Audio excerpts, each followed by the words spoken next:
Allow me to extend a warm welcome to all the viewers on the internet and around the world. It is sunrise on YouTube, morning on Facebook, noon on Twitter, midday on Threads, afternoon on Twitch, sunset on Instagram, and evening on Rumble. I am your host, the Ancient One, the Bachelor Supreme, the Phantom Menace, he who remains, and the master of the deceptive arts. We are broadcasting live directly from the sanctum of solitude and the citadel at the end of time. Good evening, everyone. I'm the Ancient One, the Bachelor Supreme. I am the Phantom Menace, he who remains, and I'm also the master of the deceptive arts, and I return once again to be the voice of the vasectomites. And as we continue our understanding of the human mind, the mind of the bender and the counterpart, today I wanted us to discuss the issue of peer pressure and how peer pressure has really affected almost all of us in our lives. But really, I want us to have a look at how peer pressure affects the benders and is implemented in benderism. Now, we've all been victims of peer pressure, but simultaneously, we have also been perpetrators of that very same peer pressure, and that is nothing new, right? And there's nothing out of the ordinary about that. People have been trying to influence other people since the beginning of our species. But when you observe the power and the influence that peer pressure has in the hearts and in the minds of the knee benders and the counterparts, you will witness what, quite frankly, is the jet fuel in the rocket that energizes and fuels the fire in the hearts of the knee benders and the counterparts alike.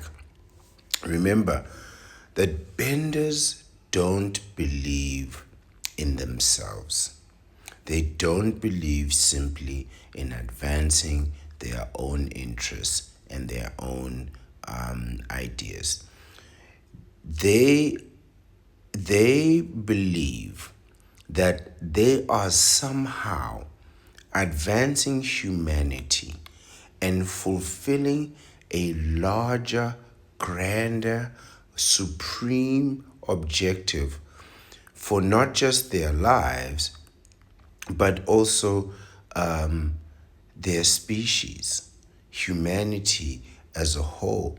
And they do this by having a family, and more specifically, not just by having a family, but by raising fledglings within that family, right?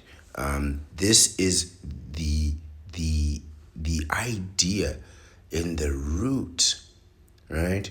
The root of the knee benders, right? This is how all their nutrients are fed into them, right? Into their minds and into their thinking.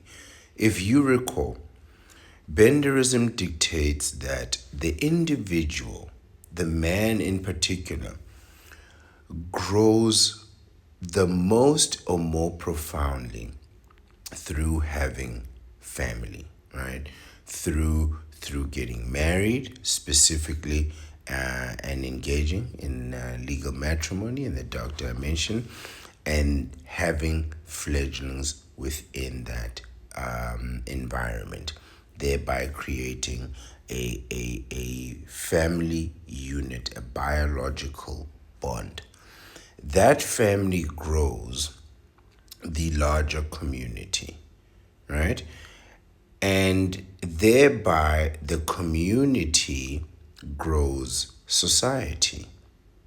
Society is the strength of a country and the strength of a nation, and it is nations, several nations, ethnicities, and so forth that create humanity.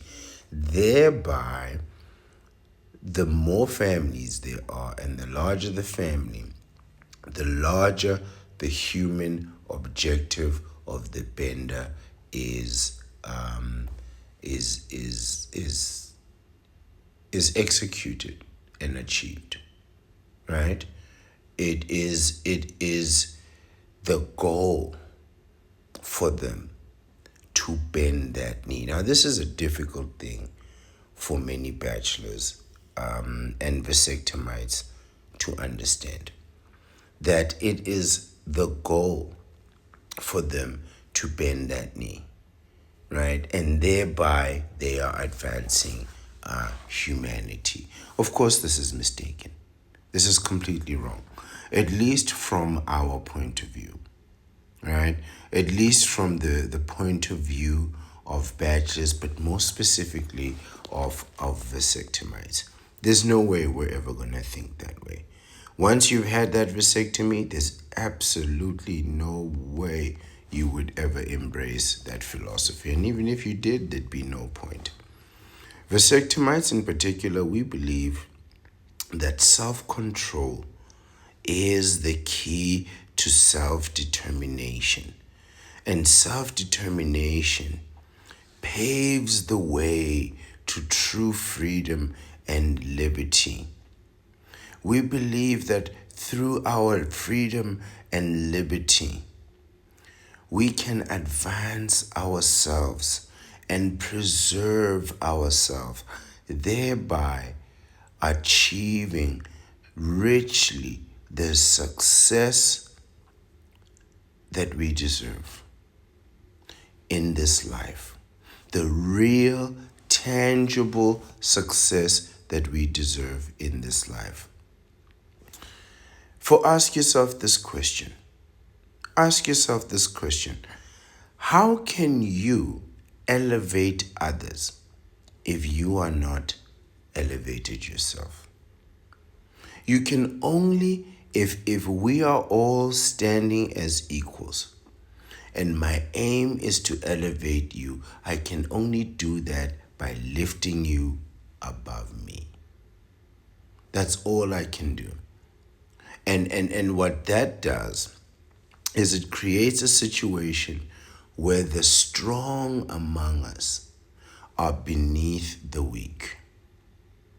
And they'll try and lift the weak up, and once the weak have risen, the weak will not have the strength and capacity to reach back down and lift you up. You're too big, you're too strong, you're too powerful. They are too weak, too meager, and too ineffective to be able to lift anyone up. Which is what tells you that once they get up there, they won't be able to lift themselves up, nor will they be able to bring themselves down. They can only stay where you have put them. Ask yourself this question. How can you elevate others if you yourself are in a lower position? Because you tried to elevate them, and the only way you could do that was by lifting them above you. This is a contradiction. Benders live in constant contradiction. Benders believe that by staying united, the cause of advancing all, right? When they stay united within that cause of advancing everyone and leaving none behind, that they will in fact rise together and remain equal at the top. Just think about that. They believe that by staying where they are, staying united in one cause of having everybody equal, they believe that they will in fact rise together simultaneously and thereby be equal at the top together. This is another contradiction. Because how are we all above if we are all equal? right? They think they can rise together. How are you rising if you are still equal? How are you improving if we all stay at the same level? How can we all how can it be said that we are all moving forward and advancing if we constantly have to slow down for the slow ones to catch up? This doesn't make any sense. The strong must rise because they can. It's really that simple. The best must come forward because they can. The fastest must run ahead because they can. The ones with the most stamina must run the longest because they can. And unfortunately, if you cannot keep up, unfortunately, you have to fall behind. This is not just true for you, it's also true for me. It's true for everyone. Eventually, there comes a time for all of us where we're not at the top. We're not in our top form, we're not in our top mind, we're not in the top of our information, we're not at the top of the game. We don't have the most money, we don't have the most information, we don't have the most reliable assets. It happens. It comes to all of us, and this is what the benders are trying to avoid. They're trying to avoid the natural evolution of things, where the best one is the one that rises to the top. Doesn't matter if he has talent, if it's easy, if it's simple, if he understands where he was born. If he's the best, he will be at the top. It's really that simple. Benderism is not built on courage. It is not built on bravery. It is built on cowardice and fear. These are people who lack self-confidence and self-belief. And they do so for a very, very good reason. Because deep down inside, they know themselves. They know that they are going to fail. If they try to do things by themselves as individuals, if they stand on their own, they know they are going to fail. They know this because they have failed so many times in their lives. They have failed in so many things. Almost every endeavor they've ever tried has failed. If you go back into their academic performance, what you will encounter is failure. If you look at their finances, you will encounter failure. If you look at their athletic performances, you will encounter loss and failure. These are people who think their only measure of success is being able to get the approval of a counterpart. And they have failed in so many ways, so many times, just up and down, failing, failing, failing. And quite frankly, they realize that soon enough, what they will be left is that they'll be left behind, right? Or even worse, they'll be exposed for their true incompetence, right? So it's one thing for you to leave them behind. And what you'll see is bachelors will most likely have to leave people behind. It's rare where people will leave you behind. If you think like a bachelor, you embrace the bachelor life, and you follow the path of the bachelor, it can only lead you to the top. If you just look after for yourself and look out for yourself in the best possible way, it can only lead you to the top. But they know that they can't reach the top. They never could. They never have. They weren't the best student in class. They weren't the fastest student. They weren't the best athlete. They weren't the best at anything. These are people who have no trophies and no certificates for anything.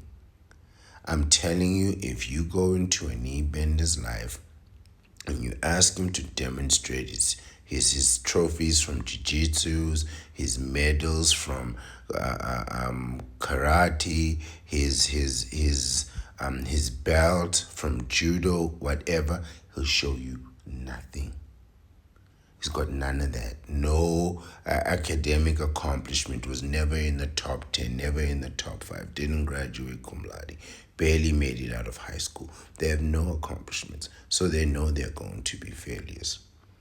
Even at work, they have a fancy title for a meaningless job.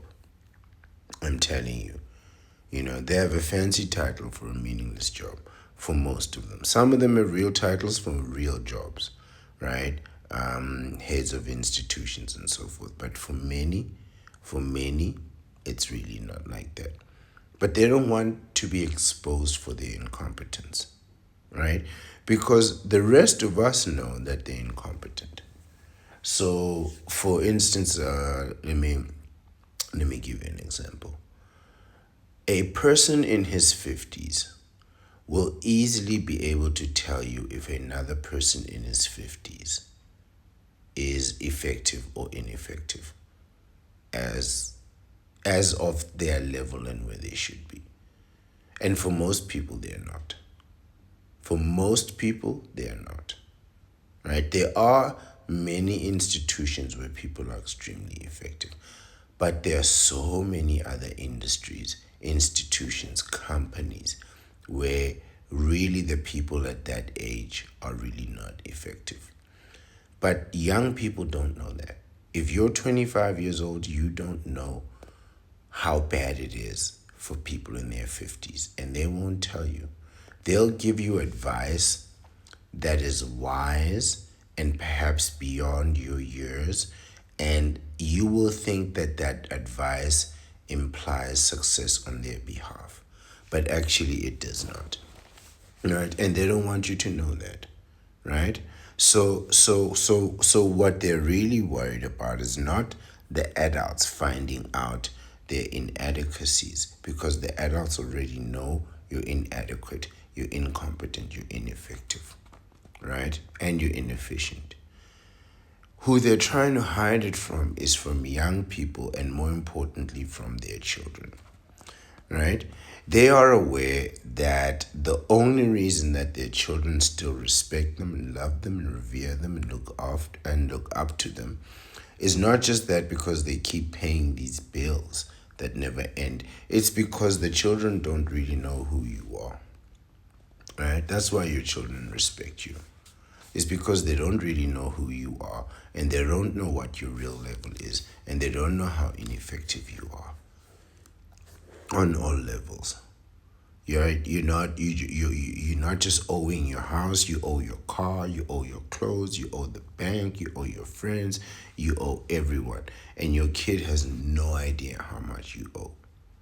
They never saw your grades from school, right? They don't know that you almost dropped out. They don't know that you were expelled 5 times. They don't know nothing about your past. So they respect you for who you are now. They see you as a grown-up, as an adult right now, and you should be grateful that they have no knowledge of who you really are. Because if they knew who you really were, right, they'd be disappointed. They'd be quite disappointed if they really saw your level and where you are and how much of a failure you actually really are, right? Your kids, fortunately, for many of you, are too young to understand how much you messed up your life, how messed up your finances are, and how glum your future prospects really are. Just think about if your children understood the magnitude of your position, right? And you know that if they knew the full scope, the full magnitude of your failures, they would lose instant respect for you, right? And you will never regain that respect ever again. So what do? The benders, right? They indoctrinate everyone. They indoctrinate you in the same poverty and misery that they are in, and they call that happiness. Right? And most of all, they indoctrinate their own children and every member of their society. Right? You want to be part of the society, you have to be indoctrinated. Otherwise, you're going to be a pariah. And you have no option. You can't leave that society. You have to stay there and be a pariah and an outsider. But you don't have the option of saying, okay, I'm an outsider, then let me go outside. No, they won't give you that option. You have to stay there and allow the indoctrination to work. And they will stop the day where you enter the dark dimension. And then they're going to turn around and say, yeah, you entered the dark dimension. If you didn't want to enter the dark dimension, why'd you enter the dark dimension? Right? They'll turn it all around on you. I promise you. Right? And they'll indoctrinate you until you get the results that they get. And that's sabotage. Right? And they always tell you about the good parts of it, the good parts of their relationship, the good parts of having kids. They don't tell you about the suffering. Because once they start talking about the suffering, it'll never end. Right? This is sabotage. Whether it's blatant, on purpose, deliberate, or accidental. Whether you knew what you were doing or didn't, it doesn't matter. Right?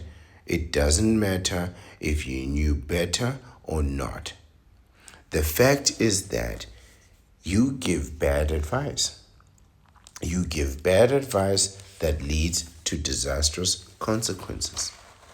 And what's worse about benderism is not just that they constantly give this nonsensical advice, is that should you try to follow a different philosophy or a different path or ideology, like you follow the way of the bachelor, they chastise you, they criticize you, belittle you.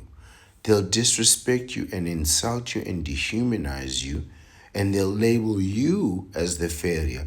But what they won't do is let you leave that society. They won't let you leave benderism. And that's because they don't want to lose that resource. You know how much, just having a kid is $18,000. They don't want to lose that money. They don't want to lose those resources. And then the kid is going to need everything. This is 18 years of just paying for everything. Clothes, food, every single thing they wear is going to be you. You'll be buying clothes every day. Pretty much every week, you'll just be buying clothes for these people as they grow. Right? And if you try to avoid that outcome, they'll label you as the failure. And that's where the peer pressure comes in. That's where the power of the peer pressure is, right? They give you terrible, life-destroying, financial depleting advice and coerce you to follow it to your own doom and your own destruction. And if you refuse to follow their foolishness and illogical philosophy, they punish you. So you have no choice but to fail along with them in the dark dimension or face punishment. Right? This is really the problem with benderism.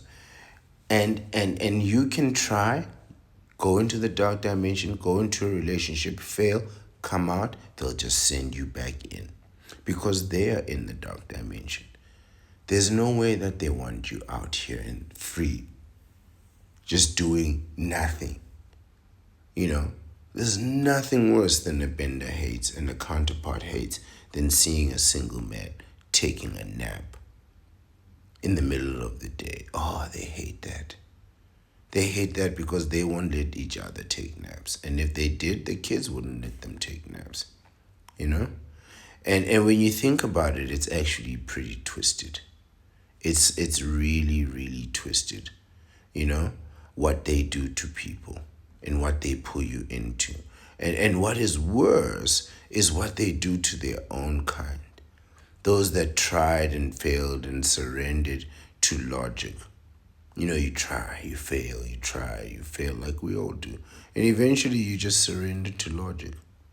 You just surrender to reason. And reasonable deductive calculations. right? You surrender to reality and you accept the truth, realizing that this doesn't work. Even the successful ones simply don't work, right? They label the people who come to their own logical understanding of the reality that we are in, and they label those people as traitors, non-believers. They say that these people, they lack strength, they lack fortitude. They say that they have no resilience. And they don't have the depth of faith to persevere and endure for the greater good. This is what you are facing. They're gonna say to you're not a true believer. Right? They won't even consider what you're saying and the logic of it. They'll just dismiss you as having no fortitude. Imagine. Imagine making the intelligent decision to say, you know what, I don't want to suffer like this anymore. I don't want to suffer like this. And if you were someone like me, you didn't want to suffer like this as a child, did everything you could to avoid it, you know, and almost didn't in some cases, right? You have to understand, for these people, it's not about you. It's not about themselves. It's not about the individual. It's always about something larger themselves, right? It's always about some bigger objective. So if since it's not about them, it has to be about the family, the kids. If it's not about the family, the kids, it has to be about society. It has to be about the community. It has to be about the nationality. It has to be about, the humanity as a whole. There's always some bigger cause for them to grab onto, right? Now, I don't know if this is avoiding accountability or whatnot, but they're always looking to believe in something that is higher or bigger or more profound than themselves.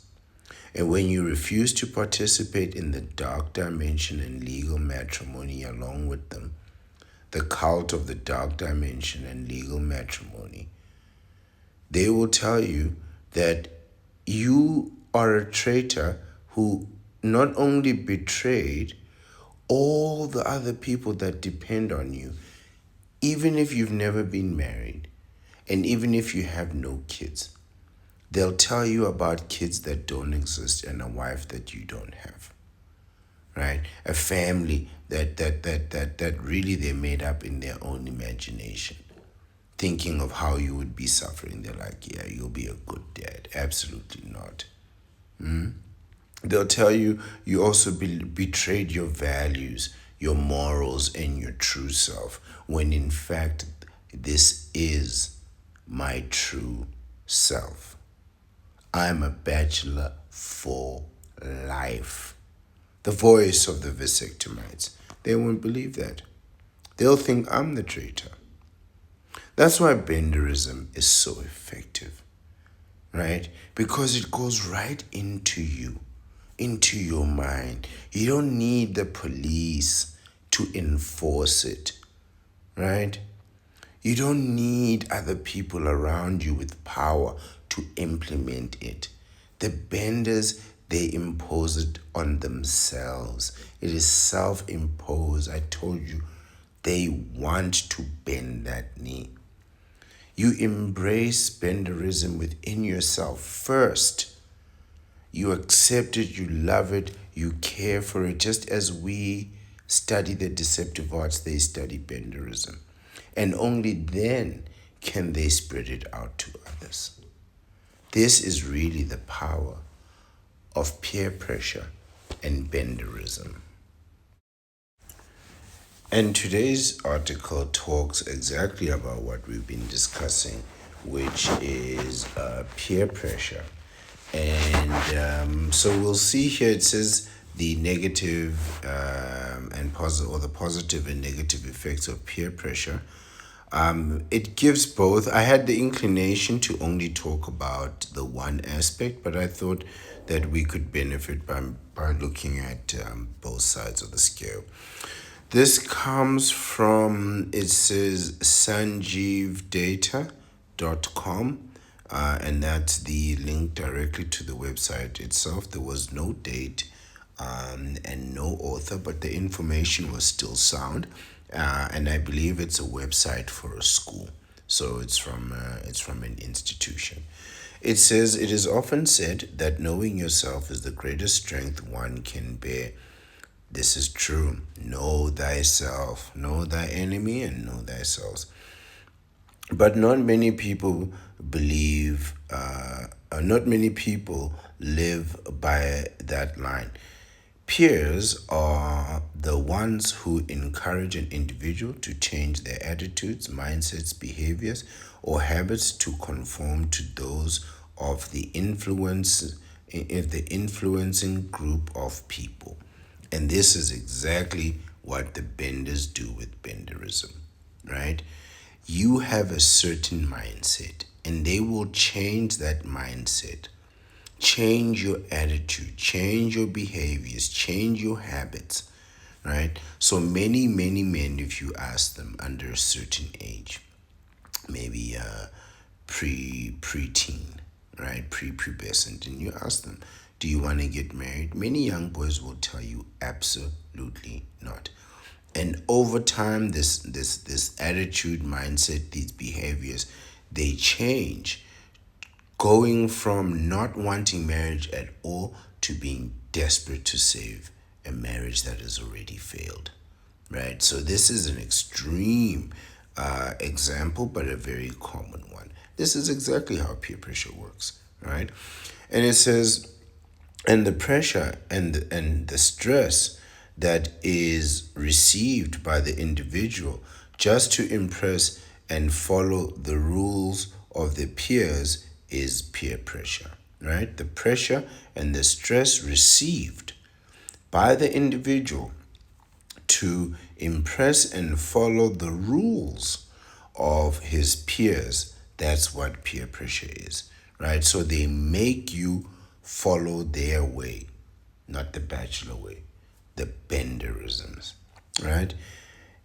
It is, with no doubt, harmful for that individual in many ways. This is true. It's extremely harmful, and this is why we're talking about it, right? Because the consequences that will befall you are going to be worse when you become aware that you didn't actually want this, right? When you are filled with regret, the consequences are just so much worse. And by the way, none of those benders will be there when you're suffering all by yourself. Mostly, cases of peer pressure take place in school and adolescents. This is just one side of the story. There are two sides of a coin. Just like that, peer pressure also has positive effects. Yeah, short lived. And I think that's why I wanted those positive effects here, because I really just wanted to analyze them in some detail and see if they have any validity in truth, at least truth as far as I can see it. The effects of peer pressure completely depend on the influential group the peer belongs to. I agree. So the more influential the group, the more pressured you feel to conform and to participate. So the richer the people, the more powerful the people, the larger their following, the more people feel like they have to conform. This is why benderism is so powerful, because it extends all the way from the individual to family to community to society to nation to humanity as a whole, right? So, and since there's so many people who bend that knee, other people feel like they gotta bend the knee too.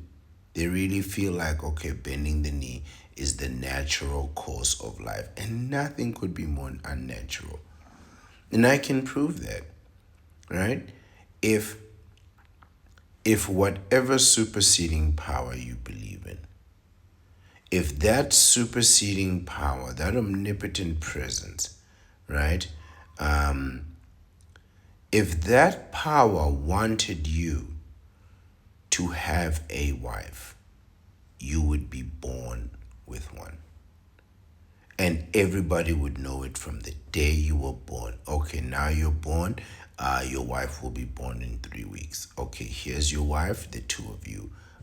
When you come of age, you will marry, right? But instead, you have to combine families. The person has to be vetted by every person you know. And then, after they've been vetted as a suitable mate, after the courting phase, you still have to sign a contract and they have to take vows in front of every single person that knows them, friends, family, everybody. They have to take a vow of monogamy with this individual, both the counterpart and the knee bender, right? So this is peer pressure at its best.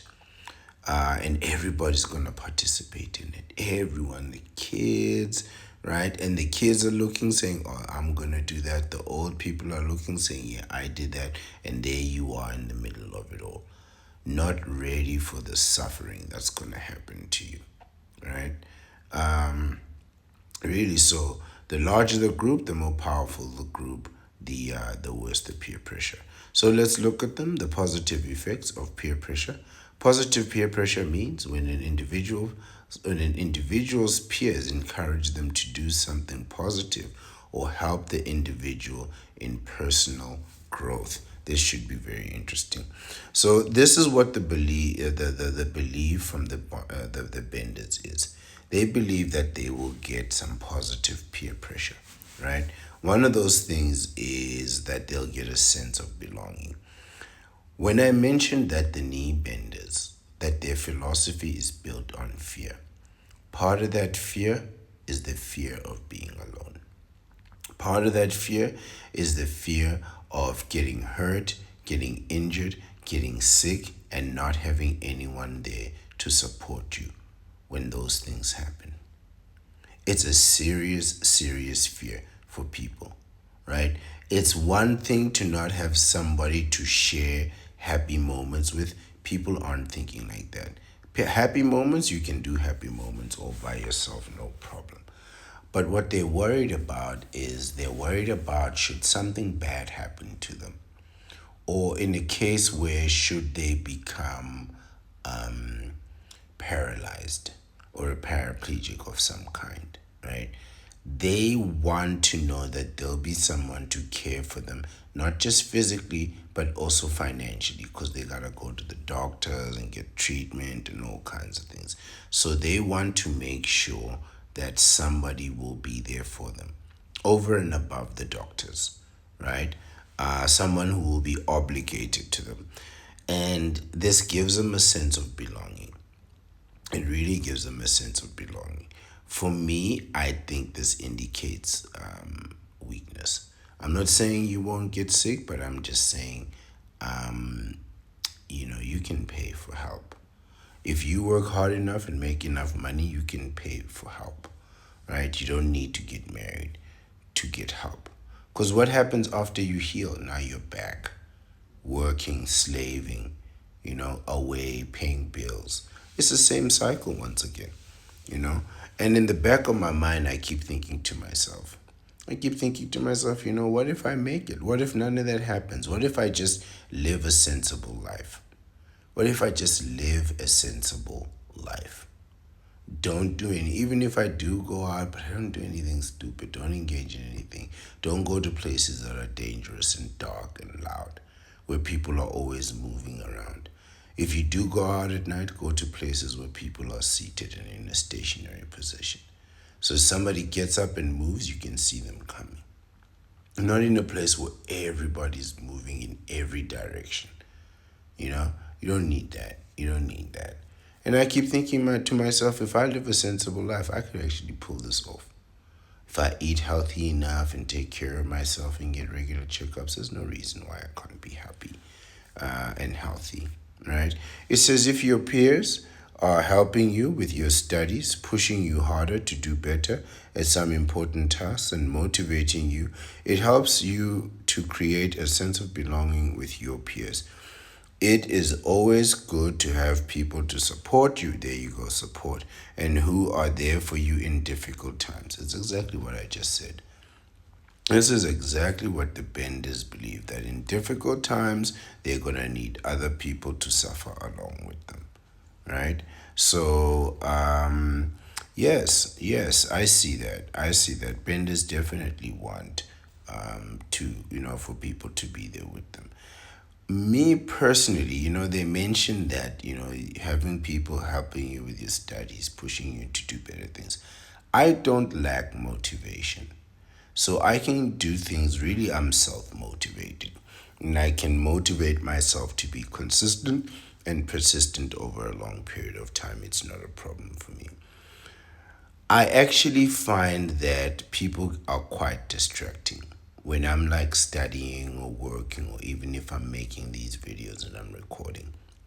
I'm going to do my best work if I'm by myself.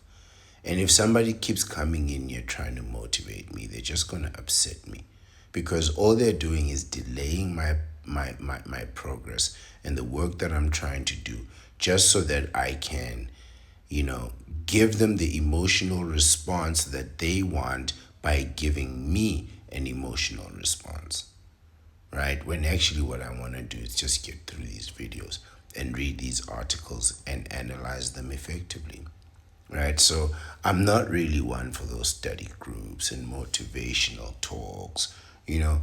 Like, I gotta sit there for 15 minutes and listening to you tell me that I can do it, when in fact I'd much rather use that 15 minutes to do. Don't waste my time telling me I can do. Just leave me, let me go and do. Isn't that a much better proof of your belief? If you believe that I can do it, then step out of the way and let me do it. Right? Advocate for your belief with real action. Advice and encouragement is the next point. Friends can be great supporters, again with the support. Is if you're going through stress or are confronted or confused over a decision, peers, I beg your pardon, it's confused, not confronted.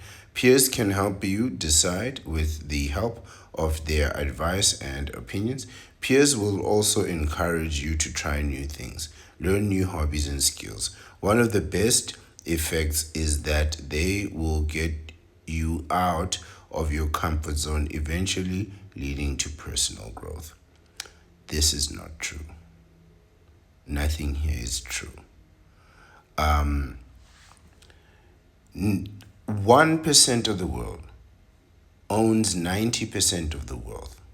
This tells you that you and everybody that you know around you are all failures to a 90% accuracy, right? And that 1%, everybody knows who those people are. Everybody in their business knows them, everyone in their neighborhood knows them, everybody from their religious institution knows them, their academic institutions, their high school puts them up they named a whole wing after him in the high school. You know what I mean? The school or the town named roads after these people. You go around, you ask who's the richest person in this town, people will be able to tell you exactly who it is, even if you're not from that town, right? So why am I saying this? Is that the advice and encouragement that you receive from your friends and family really isn't worth anything. And I don't mean that in a malicious way.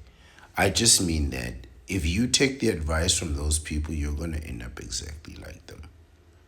If you take if you take your dad's advice, and your dad's got like 6 kids or 4 kids, you're going to end up with 6 kids, right? Because he's going to give you the advice that he did to resolve the problems that he created, right? And so you don't really want to take people's advice like that. What you want to do, is you want to be a thief of information. Find as much information on the problem that you are facing as possible, right? So if one of the problems that you're facing is an economic one, right? And economics is a broad field. But let's say you're struggling with debt. You need to read up as much on dealing with debt as possible. And a lot of that information might not be something that you like or something that you want to hear, but much of it can be useful. That's why when you read out information, when you read these articles, even the ones that contradict my point of view, if they can justify it, I will have no choice but to surrender. And this is the only way that I surrender. If you give me absolutely no choice, it's either surrender or death, or be or discredit myself. Right? It's one of the things that I can't do. I can't come here on my own platform and discredit myself when the information is right in front of me. Right? And people are watching and listening, and they're gonna think, well, how are you gonna disagree with your own research? Right? And I disagree with my own research all the time, but I need to be able to justify that disagreement. Otherwise, I should be able to agree and admit that where I was wrong, thereby, maintaining my own validity to say, you know what, I am a thief of information. And even if I don't like the information, I'll take it and I'll update my synapses and I'll use that correct information in the next encounter and the next interaction, right? This is how you have to resolve problems. You need to resolve problems by getting as much information as you can from as many meaningful sources. Read a textbook. There's no reason for you to not read a textbook. Just because you're not in school or registered to a classroom is no reason for you to not read a textbook. You can pick up an economics textbook and go straight to the chapter that has the problem that you're trying to resolve. You can read 5 to 10 pages of that chapter in no time at all and get all the information you need. But if you go to your friends and family for advice, you're going to ruin your life. And they are going to ruin your life and ask you to thank them for it from their nonsensical advice. When what you need to do is grab your phone, go straight to the internet, find information. It's all there. Find reliable information. Look for sources that cannot afford to be discredited. Look for places that cannot afford to be called wrong or to be called liars, and you can trust that information. You don't have to trust the assessment, but you can trust the definitions and the statistics. That's how you resolve problems, not by going to your dad. Give me a break, man. Peers will also encourage you to try out new things, learn new hobbies and skills. One of the best effects is that they will get you out of your comfort zone, eventually leading to personal growth. Now, when I'm speaking on these videos and reading this information, do I sound like I'm outside of my comfort zone? When I'm talking about the life of a vasectomite and the philosophy of a bachelor, when I'm reading Sun Tzu and the Art of War, do I sound like I'm out of my comfort zone, or do I sound like a confident, competent, capable, experienced orator? I believe that I sound a little bit like the second description. And it's not because I have charisma or charm or any of those things that many other online philosophers have. It's because I know what I'm talking about. I am well within my comfort zone. The parameters are so far away. The boundary is so far away from where I am in my comfort zone. I'm literally in a cushy cloud of comfort. That's how comfortable I am. I'm beyond sofa and bed. I'm in a cushy cloud of comfort. This is where I am. You know what I mean? This is where I'm good. These people will remove you from where you are good, where you are capable, where you are effective, and put you somewhere where you have no idea what you're doing. And then they'll criticize you for failure. This is the strategy. They'll take you out of the classroom, they'll take you out of the office, they'll take you away from your podcast where they know you are killing it. Just naturally, easily flowing. The bachelor information, the vasectomy information flows through me. I don't have to spend days thinking about what would a vasectomy do. I know exactly what a vasectomy would do. No doubt, no hesitation. They will remove you from discussing vasectomies and say to you, well, Ancient One, how can you give relationship advice when you don't even want relationships? Ancient One, how can you give marriage advice when you've never been married? I could care less about married advice. These are people trying to remove you out of your comfort zone. This is this whole thing about advice. I don't know about all that. And encouragement. They'll remove you out of your comfort zone and tell you to try a new hobby and new skills. Man, I know exactly which hobbies I like. And I know exactly which skills I'm good at. If I start bouncing a basketball now or dancing like a ballerina, I'm going to make a fool of myself.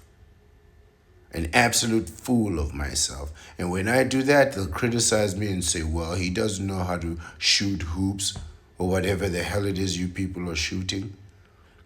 Oh, the Ancient One, he doesn't know how to, 360 dunk. He doesn't know how to kick a free kick. Who the hell cares about free kicks? Okay, fine, I care about free kicks and dunks. I like to watch a good dunk too. But I'm not about to go do that nonsense. As soon as the dunking is over, I'm going to start my audiobooks again. As soon as the football is over, I may watch a delightful play. I might watch a melodrama on television that has a real script, an adult script, instead of just like 30 minutes of action. Right? That's who I am. That's what I'm doing with my time. You know what I mean? I'm not dunking a ball. This is what they try to do. They take you out of your comfort zone and they're going to make you dunk a ball. You're going to be dunking for days trying to impress these idiots. Sorry, I'm not supposed to say idiot. These incompetents. I'm telling you the truth. They will make you dunk and dunk and dunk for no reason. You'll be dunking in the rain, dunking in the snow, dunking in the heat. You should be in the classroom, but no, there you are, dunking. You should be doing accounting, budgeting those books. There you are, dunking. You should be finishing up the contracts for your clients. But no, there you are, dunking. You should be doing stock checks, right? So you can order more supplies for your business. But no, there you are, dunking. What a waste of time. What a waste of time. My advice is never take advice that you cannot use from people whose bank accounts you have not seen. Get the research, man. Do some research. Read the statistics. Read the definitions. Read the information. Think about it for yourself. What makes sense? What doesn't make sense? What do you understand? What don't you understand? What do you still need to learn more? And in no time at all, you can understand any concept. We've gone through some serious concepts here. And at the end of it, we've had a fair understanding of those concepts. And there's no reason why you can't do the same without taking the advice of people who, quite frankly, their advice is not worth nothing. Next, he says positive peer pressure will enhance self-confidence. Oh, man, no. If you need other people for your self-confidence and self-esteem, then it's not really self-confidence. Self-confidence means believing in yourself. If somebody else believes in you, it's not coming from yourself. It's coming from other people. It's a contradiction. Positive peer pressure helps one's self-confidence, enhance self-confidence. It says, one's self-esteem rather, because the peers will always try to bring out the best of each other and challenge themselves. The self-confidence boost happens because you will realize your strength from all the experience you get, and also because of all the support from your peers. This is only true if you are playing in the same team, in the same sport, working in the same company for the same goal. Any other set of circumstances, what you're going to receive is jealousy and hate. Right? So what you'll see, even online, what you'll see is that somebody will do something that another group finds reprehensible, right? And they'll say, man, you shouldn't have done that. And because the other group disagrees, your supporters will support you even if they don't like what you did, right? Even if they don't like what you did. But because you did it and it affected the opposition in a negative way, they will support that just to be against the opposition, which is not real support, right? What you want is people who support you because they believe in you and your goals and your ambitions, and you're not getting that. Most people are competitors, right? And I'm speaking from, the deceptive arts, the paranoia, don't trust anyone, keep your secrets, that kind of philosophy. That's really where I'm going from, right? And I find that most people can be jealous of your success. It's one thing when they support you, right? So, with the idea that they can say, well, I was there with you. But if you do become successful and have to move above them or away from them, they may also come to resent that, especially your peers. Your peers who support you, and you do something and then off you go, suddenly you're on private jets and limousines, they're not going to like that, because for them nothing has changed, but for you everything changes, right? But if you guys are all working in the same team, you're all working on the same goal so that you can all share the same reward in the end, most likely you'll probably get some support. It's possible, right? Our next one is the reinforcement of positive habits and attitudes. It is a fact that your friends have a bigger influence on you than anyone else, sure, as well as social media, especially during school days. Having peers who inspire you to learn new things that would help you in the future, who support you, can help in the reinforcement of a positive mindset to look at life. Who support you in the future. So your friends are supposed to support you in your future. Many of them are just working on their own futures and too distracted by the present. This is very hopeful thinking. I can understand why benders would be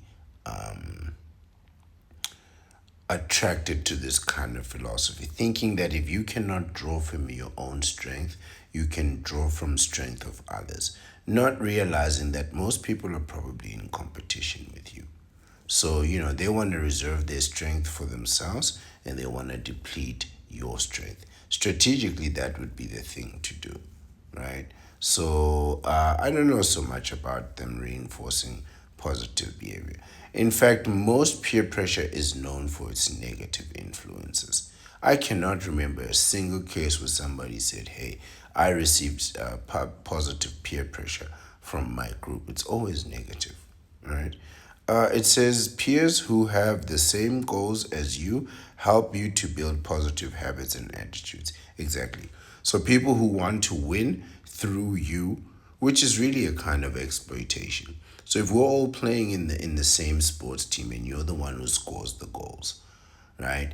We want to win and we know we can win through you. So we encourage you. It's a kind of exploitation. But if you had to move to a different team would we still support you? That's what you have to ask yourself. If we're in the same team, yes, sure, we'll support you. But should you move to a different team? Should you move to a different company that wants to, like that's our competitor?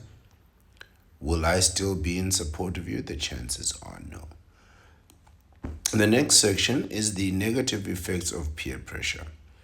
The first one is a dip, a decline in self esteem. So, on the one hand, they said you get a boost in self esteem, but now they're saying that you can also get a dip in self esteem from peer pressure. This is the one that we know, right? When you like something, when you have a talent, when you're good at something, when you want to improve something, here they come tearing you down.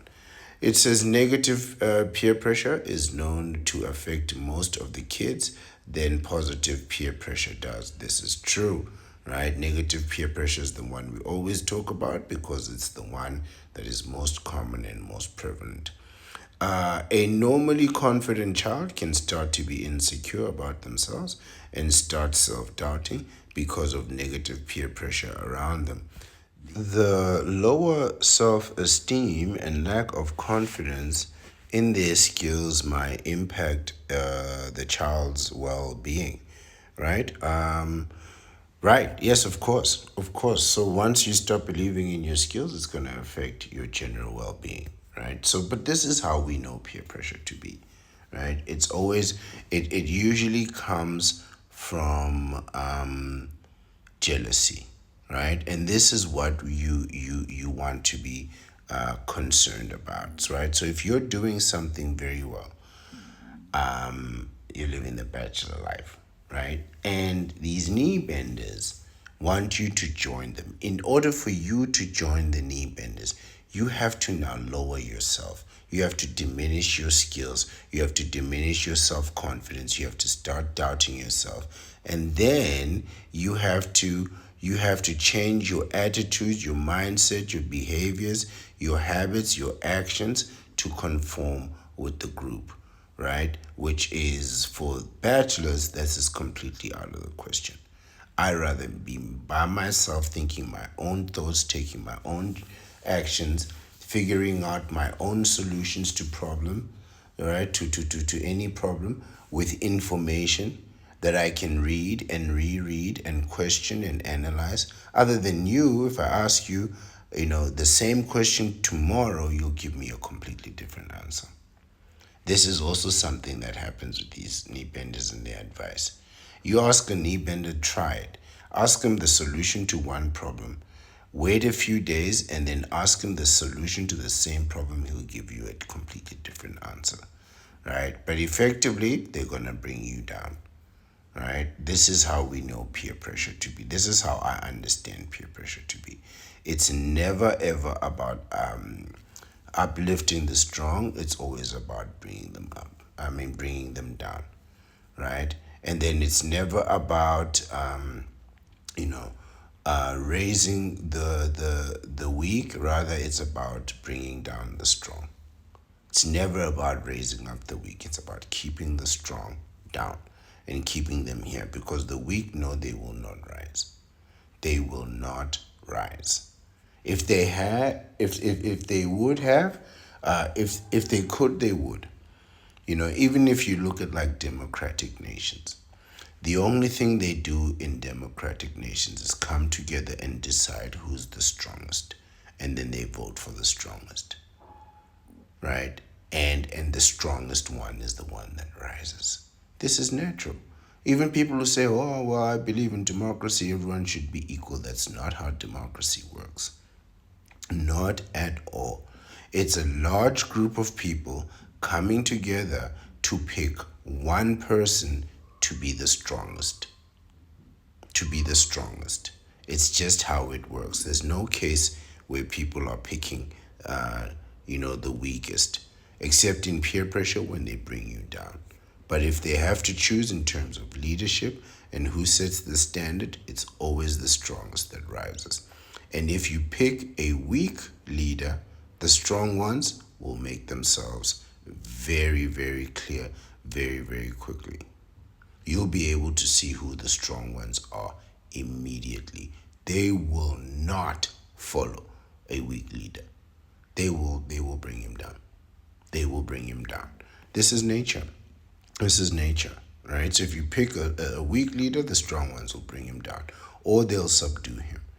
So your best option is to always bring the strong ones and to raise them. This is the bachelor life. It's natural. It's absolutely natural. The next one is bad impact on grades. So yes, when you follow these benders, it's going to affect your productivity, right? If you're at school, it's going to affect your grades. If you're at work, it's going to affect your productivity. Even if a student is fully capable of gaining a good score in academics, he or she will can still choose to not study because peers are making studying look uncool. This is exactly what I was talking about. You know, you out there dunking those balls instead of budgeting those books. You're out there dunking those balls instead of finishing those dissertations. Instead of reading that novel. Instead of learning those lines for your play. Instead of practicing your speeches, your debates. Why you want to go out there and be cool in the baggy jeans, huh? And those baggy shorts. You ever seen how baggy those basketball shorts are? Someone needs to explain that design to me. Why would you make shorts that are bigger than longs? Isn't that just a design flaw? Shouldn't they just wear longs? I don't know. This is my assessment of sports, right? It's there are so many contradictions in sports. I enjoy sports though. Don't get me wrong. I enjoy sports for their entertainment value, right? I even have some of my favorite athletes too. This doesn't mean that I want to be doing that. It doesn't mean that I want to be out there in the rain dunking. Absolutely not. I don't care if I look uncool. I know which side my bread is buttered. Teenagers want to belong to a peer group, and sometimes they try to fit in with the wrong ones every time. If there are people that want you to fit in with them, if you don't fit in naturally, if your interests are not aligned, if you have to sacrifice and compromise, that means you are not the right fit. That just means that even in a relationship, if you're compromising in these relationships, it just means you're not the right fit, right? And very often you find yourself under peer pressure trying to fit in with these benders just for you to realize, this isn't a good fit. And you don't know it's a bad fit until you get divorced. And it's like when the worst possible thing happens, then you realize, oh, maybe I made a mistake. No, you made a mistake where you stop doing what you were doing and try to fit in with these knee benders. Under pressure, under peer pressure, like trying to be like like other members, or not wanting to get bullied for getting good marks from those peers, can lead to a very bad impact on the grades of that student. So I understand that, right? So if you're trying to be liked or trying to not be bullied, you might sacrifice your studying so that you don't get bullied by losers. I never had this problem. Not because for any special reasons, but because I was stronger than them, right? Despite all my attempts at academia, some successful, some not so, some more than others. Of course, it's always a mixed bag. I've always been athletically inclined. So, I run 10Ks every day, right? I'm inclined to do so. I wouldn't be able to sustain that if I didn't have the capacity for it, right? I run 10Ks 6 days a week, right? I can sustain that. In school, it was a combination of really sports and academics, right? And I think they helped each other. The sports helped the academics, and the academics help the sports, right? Be able to think on the field and then being healthy enough to have a healthy brain. It really works together. Being physically strong helps. It really helps. It helps to deter many problems. And a lot of guys that are academically inclined will forego things like exercise, gym, that kind of thing, sports, right? They won't even join sports teams because they will not want to be associated with that jock culture. You know, these guys that are dunking the ball in the rain, thinking, why do you keep doing that? Right? Because, like you who want to improve academically, there's a skill that he wants to improve on. And you won't understand the mindset of that person until you are fighting for a position in a sports team, right? So you're being competitive physically, you're also being competitive mentally. This is how you really get the most out of yourself, right? To understand being competitive, which is really, I get that competitive spark from sports and training and coaching, but also to understand what information is being put in front of me so I can be effective as an adult comes from academia. But if you're dropping your grades because you don't want to get picked on, all you need to do is hit the gym. If you're a smart guy, you're an intelligent guy, you can figure this out. Surely you can see that this is a question of strength, and strength can be built. Just like knowledge and intellect, like you're not born in intellect. You practice that every day, right? So you got to practice those muscles too. This is a simple thing, right? You shouldn't be losing fights just because you're smart. You should be smart enough to win the fights, thereby preventing people from attacking you to begin with. It says next year can adapt to harmful habits. So yes, of course, peer pressure, harmful habits, they go together, right? Like hand in glove. Peer pressure can cause loss of individuality. Oh, we don't want that. We're not doing that here in the bachelor life. We're not losing individuality. It can make a teen adapt to habits they never would have if peers weren't a part of their lives. Drinking, smoking, illicit substances, and dangerous habits are something that are something can get. Let me try this again. Drinking, smoking, illicit substances, and such dangerous habits are something can get addicted to become of because of peer pressure. Okay, I think they missed something here. Or something that a person can get addicted to because of peer pressure. I thought I read it wrong, but there seems to be information missing. Yes, this is very true. Eventually, if you get in with these benders, you're going to do what the benders do, right? Now, I've said it before, I don't really care one way or another what you do, right? I don't really care one way or another. As a master of the deceptive arts, I think this is exactly where you need to employ your deceptive arts. If you found yourself where you have certain proclivities, certain things that you don't want other people to know, you need to find a way to keep those things away from people's eyes as well as from affecting your productivity, right? But if you get in with these benders, you're going to be doing whatever the benders are doing. But that's not the issue. It's one thing if you enjoy having a beverage from time to time. It's one thing for you to have that beverage on your time, on your schedule. You do your 90 days. At the end of 90 days, you go on over to an exotic island and you party up a storm. You go on over to a nice big city and you hit the club scene. That's your choice. That's under your control, your budget, and your circumstances. What upsets me is when you do those things under the timing, the decision making, the influence, the circumstances that are determined by a knee bender. You're going to be doing it at the worst possible time and get the worst possible outcomes. This is my problem with knee benders. I don't care what knee benders do. How do you know a knee bender? They go out every weekend.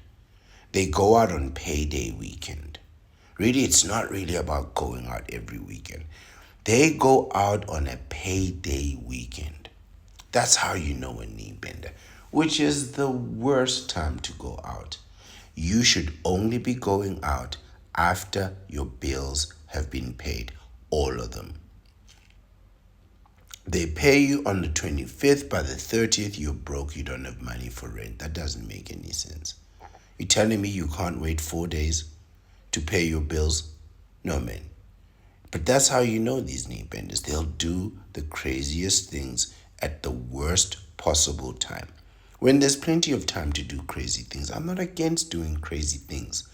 I'm just saying, do them in a way that doesn't ruin your life. And these knee benders, they're going to get you to have the worst habits, and then to do them at the worst possible time, and then get the worst outcomes, and then turn around and blame the habit and say, oh man, if I hadn't had a drink during a sports game, I would have never crashed 10 cars. No.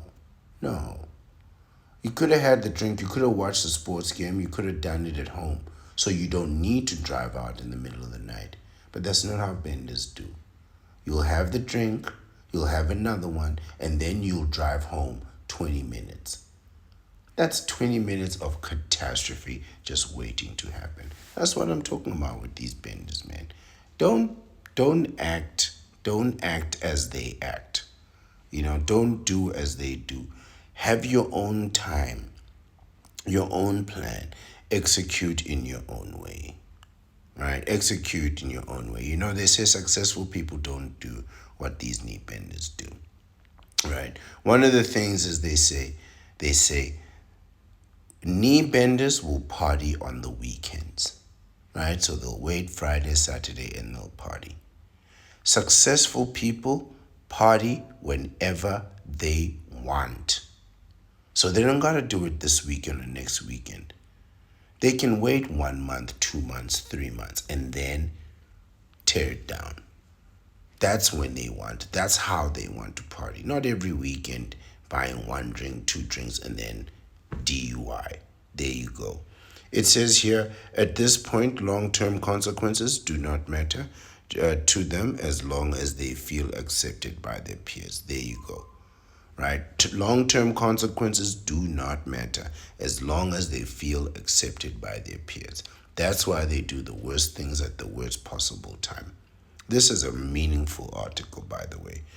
It says here, self-harm or self-harm thoughts, right? I'm just going to stop with self-harm, right? With all the peer pressure and need to fit in with the rest of the peers, it is impossible for any teen to feel confident about themselves without constantly fighting battles with others' opinions about them. One of the main negative effects of peer pressure is that it might lead a teen into depression, make them anxious and detached from their family and friends. This loneliness that occurs because of peer pressure might push a teen to self-harm or even worse than self-harm. So yes, terrible. When you lack a sense of self, and this is what I was talking about earlier on, when you think that these groups are going to improve your self-confidence and your self-esteem.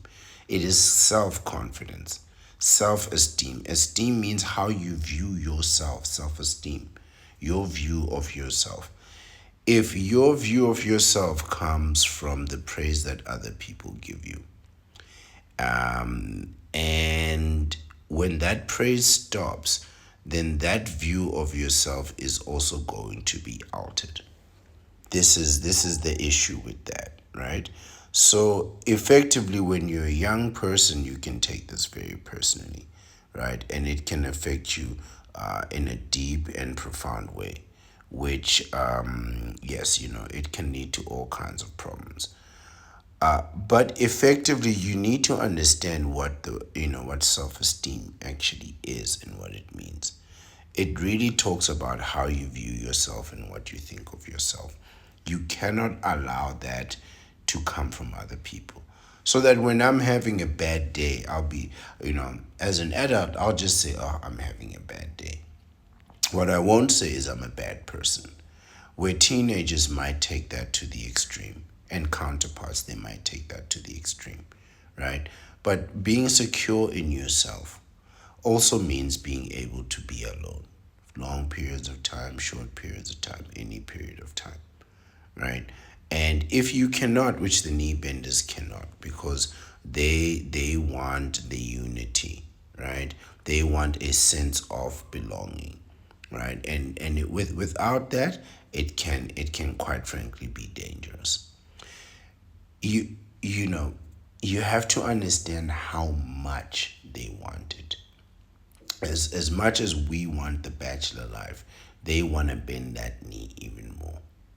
They really, really want to bend that knee. You don't understand what it's like. It's a dream come true for them to bend that knee, to have a family, to have a wife, to support them, to raise those kids as they grow older, for those kids to be there with their grandkids, to not just feel love being given to them, but to also be able to give love. To be able to surprise someone with a gift that means something to them, even if they break it. Just to know that they've made that connection with you. It means something to Benders. It really does. It means absolutely nothing to me. But I understand what it means to have something important to you, no matter what that thing is or how big it is. And to lose that thing, to lose your family, to lose your capacity to live out this delusion, even if it's for a short amount of time, even if it's not real. Benders go to war to die for this dream. You have to understand. And they are not coerced into war. They volunteer. You understand what I'm trying to tell you? So when they don't have that, it is the same as, self harming thoughts. They can reach that level. They can reach that level unnecessarily. Unnecessarily, but yes, they can reach that level. Let's conclude here. It says personality development classes and peer pressure. Personality development for kids plays a very important role in not letting any student get affected by negative peer pressure. It is very easy to intimate other peers, and tries to hold off bad habits just so you become a part of peers.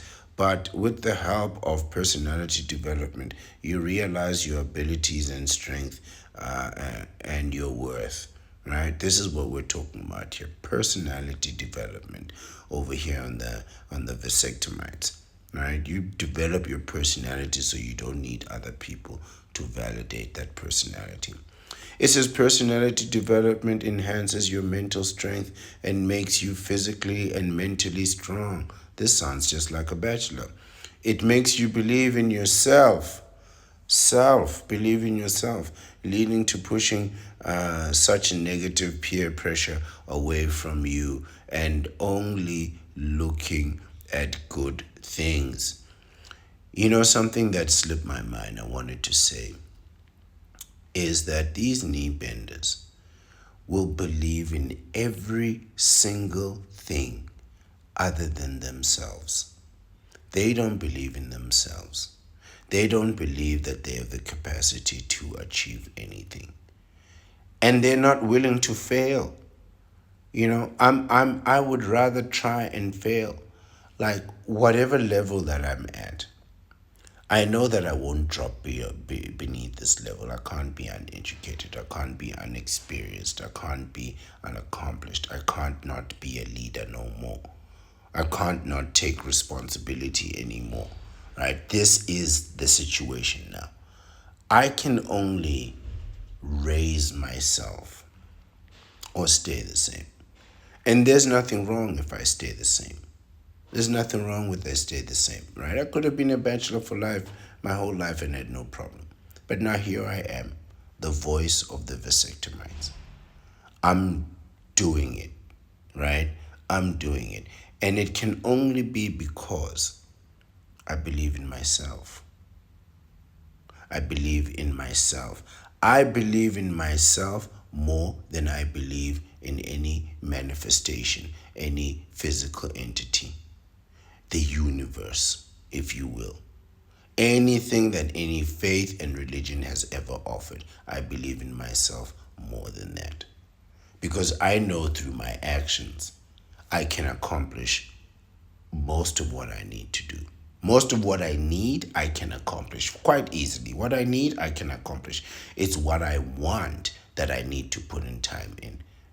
It's the magnitude of my ambition that requires work, not my necessities and needs. Those, I think I can have them quite covered.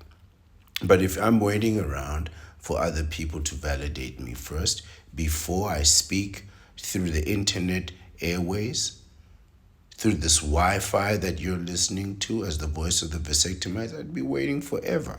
And I'd never get anything done. You really cannot wait for other people's validation. Let's continue.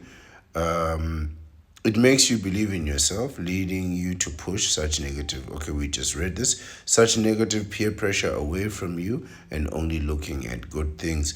Given the above were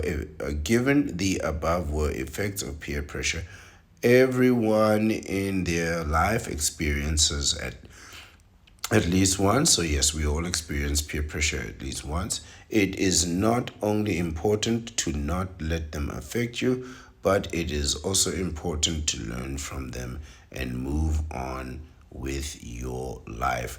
That final statement there, I absolutely agree with. Guys, if you're going to be a bachelor, you need to choose to stand on your own in every issue and in every matter. You need to be able to do that. Otherwise, these knee benders will get you to bend the knee through this peer pressure, you know. And peer pressure is very powerful and it's very effective. And it affects all of us to the point where there are people who won't even discuss their vasectomies. They won't even come out and talk about their vasectomy. And we need more of them, right? But these benders will shut you down. There was a pundit, a philosopher, who many people know and respect, and he mentioned a vasectomy one time. He said, "Man, I think every young man to 18 or 21 should get a vasectomy." And they shut him down. They shut him down because he didn't offer to freeze the sperm first. If he had said freeze sperm, get a vasectomy, he would have had a point. But the whole group came down on him and said, "Well, so now we're not all supposed to have kids," and really he had nothing to respond to that with, and that was the end of the argument. But I thought, he could have stood up a little bit more. But effectively, this is the power of peer pressure. And if you don't have the self-confidence to stand by yourself, you're gonna fall victim. And you should get your vasectomy. You gotta freeze your sperm and get that vasectomy, right? And become a vasectomite. That way, the effects of peer pressure are limited. Parts of the effects of this is because they know you're gonna get somebody pregnant. They know that if you get somebody pregnant, you're gonna need to bend the knee. You're gonna need to be assimilated. You're going to need to be assimilated into society so that your children can go to school, so that your children can have, a chance in life, so that your children can have clothes and be successful and be healthy and be safe, right? Because they won't let you put your kids in a situation where they're not safe or healthy or cared for. So, they're definitely going to make you bend that knee. That's why you got to get your vasectomy. And once you get your vasectomy, you can function with absolute confidence and you don't need to fear the effects of peer pressure or anything of that sort, right? Or being coerced into doing things that are not in your interest. And there's a whole list of them that we just discussed, and I thought this list was very effective. You know, the positive sides, they expose the knee benders and what the knee benders actually want. But the negative sides, they demonstrate the truth of what you're going to be feeling and facing if you allow these people, outside influences, to make you change the way you feel, to make you change your thoughts, your belief, and your mindset. And you don't want that. You want to maintain your liberty, your freedom, your self-determination, self-preservation. You want to think your own thoughts, right? And direct the own course of your life. Win or lose. Win or lose, right? If you lose, all that happens is you end up as a bender.